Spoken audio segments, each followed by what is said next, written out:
Hola banda, hablemos sobre Joker 2, la nueva película que llegó a salas de cine. ¿Y qué puedo decirles que no se haya dicho? La verdad es que la película es bellísima visualmente, tiene un sonido que está bastante bien logrado y sobre todo un diseño de producción que te mete en el mundo, así como unas actuaciones que si bien no están a la altura de la primera película, sí cumplen con lo que quieren lograr y sobre todo una dirección que es correcta, pero repito, no está a la altura de la primera. ¿Y por qué se debe esto? Bueno, creo que se debe a un componente muy clave y es el guión. Y es que sí, creo que precisamente por este apartado, por el narrativo, es por el cual yo diría que la película no vale la pena irla a ver a salas de cine. Al menos de que tú realmente seas o muy fan del Joker, o realmente porque disfrutes los musicales, o porque seas fan de Lady Gaga, o por alguna razón muy específica, o de plano porque quisiste ir al cine y no encontraste algún otro estreno atractivo que ver. En ese caso, pues sí lo recomendaría, sí recomendaría irla a ver, pero con toda honestidad, si no eres muy fan y te sientes bastante ajeno a toda esta mitología,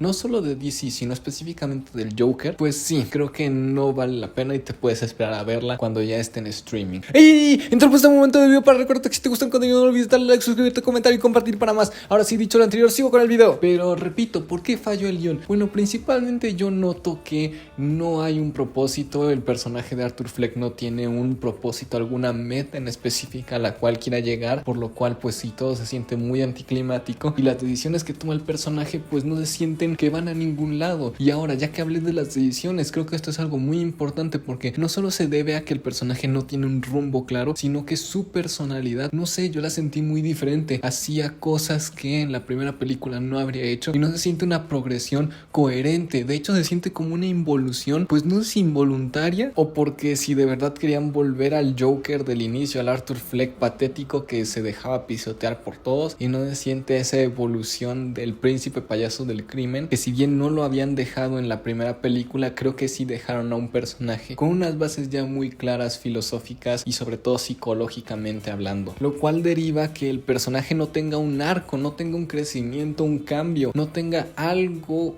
que lo haga atractivo en esa construcción narrativa. Y también a la película le juega muy el contra en no tener un contrapeso antagónico. Y muchos podrán decir, pero Art, en la primera no existía Batman. Pues sí, y en esta tampoco, pero en la primera el contrapeso antagónico era más la sociedad y sobre todo se ejemplificaba en una figura, en Murray Franklin. Aquí realmente no tenemos nada y creo que esta película daba para mucho. ¿Por qué? Porque si la primera se trató sobre, por así decirlo, una crítica social a la salud mental, creo que esta pudo haber sido más una exploración a cómo las personas con esa clase de padecimientos sufrían mucho más en la cárcel o cómo tenían esa vida en la cárcel. En ese sentido creo que la película sí tenía mucho potencial y tenía muchas cosas que decir a nivel dramático, pero la verdad no solo es que se quede ni en la superficie, es que realmente al no hablar de nada pues sientes que todo es muy vacío y que las cosas solo pasan porque sí. Y ya que hablé de que estas cosas pasan porque sí, quisiera nada más comentar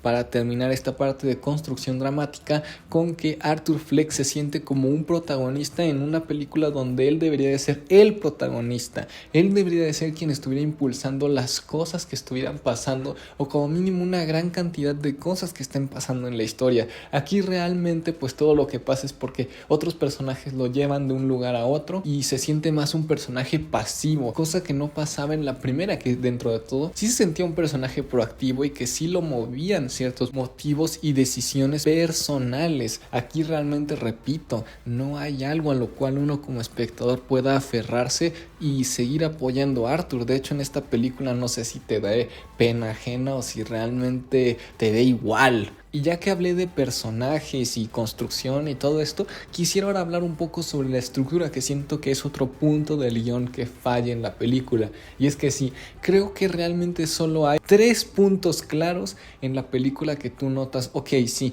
aquí querían llegar a algo y sí construyen estos momentos. Estoy hablando del incidente desencadenante, estoy hablando del midpoint y estoy hablando del clímax. ¿Por qué siento que estos puntos son los únicos claros? Porque bueno, creo que son los únicos donde realmente hay un conflicto interesante o como mínimo una propuesta de una confrontación, pues sí, que va a afectar a nuestro personaje. En primer lugar, ¿cuál creo que es el incidente desencadenante? Creo que es muy sencillo, es cuando conoce a Harley Quinn en la cárcel, porque eso le activa como una especie de misión por tener amor o una cosa así. El segundo es cuando el Guasón empieza a ir como esto de juicio, porque aquí ya se divide la película entre lo de la cárcel y el juicio, entonces ya nos da una nueva perspectiva a la historia. Y por último el clímax, que es cuando Harley Quinn rechaza al Joker en esta búsqueda romántica. Y bueno, obviamente el desenlace, que pues, spoilers, ya a estas alturas no debería ser sorpresa, es cuando muere Arthur. Y sí, creo que eso es lo único claro. Pero ¿qué pasa con lo que es primer acto? Lo que es la construcción de los subcontextos en el segundo acto. Lo que es una construcción para el tercer acto. Pues realmente no hay nada, siento una historia dispersa. Sí tenemos momentos donde Arthur, por ejemplo, sufre una violación. Sí tenemos momentos donde Arthur empieza a intentar ganarse a la prensa. Sí tenemos momentos en donde Arthur, pues no sé, o sea, está ahí nomás en la cárcel y cantando sus números musicales, pero se sienten muy dispersos porque, repito, no hay un orden en las ideas. Se sienten muy dispersas y sí, por momentos se unen, que son los que yo les acabo de decir, pero realmente creo que hubiera estado mucho más interesante si la historia se hubiera construido como se construyó en la primera película, con una clara progresión dramática en los 3 actos. Aquí repito, también fallan en la forma de estructurar las ideas, las secuencias y sobre todo los momentos narrativos de la cinta. Pero bueno, dicho lo anterior y a pesar de mi evidente decepción por el resultado, y yo sí creo que es el fracaso del año porque sí tenía mucho peso esta secuela y creo que ni siquiera es que no haya estado a las expectativas, sino que estuvo por debajo de lo mínimo de las expectativas que se esperaban. Entonces pues sí, evidentemente me siento muy triste por todo esto y creo que afecta y es un golpe muy duro para las películas de cómics.